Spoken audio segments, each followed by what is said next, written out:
Welcome to our channel. Today we how to configure passwordless login in Auth0 for mobile step by step clearly. To configure passwordless login in Auth0 for mobile, start by logging into your Auth0 dashboard. Navigate to the Applications section on the left sidebar. Select the application you wish to configure for passwordless login.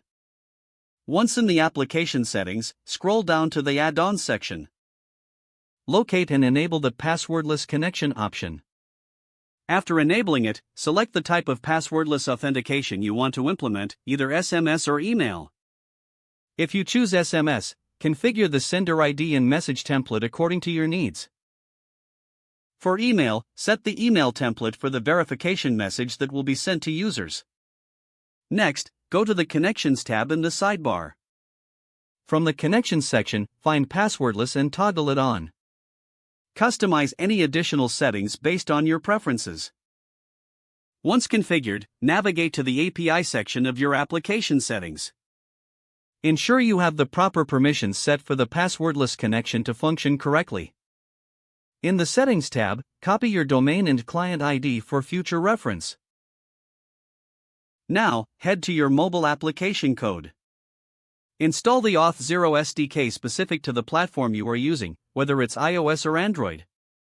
Integrate the SDK by following the specific installation instructions for your mobile platform.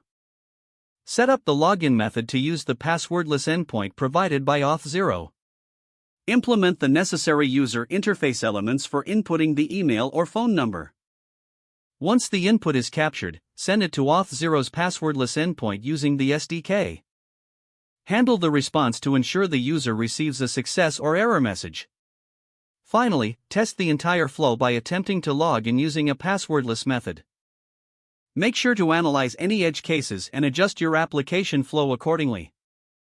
If the page does not load, refresh the browser or try again in a private or incognito window. Make sure you are using the correct email address, then retype it carefully to avoid small typos. If your password is not accepted, use the reset option and create a new strong password you can remember. Check your spam folder for verification or security emails, then complete any requested confirmation steps. Enable two-factor authentication if available to improve account security and reduce unauthorized access risk. Don't forget to like this video and subscribe to our channel for more step-by-step tech guides.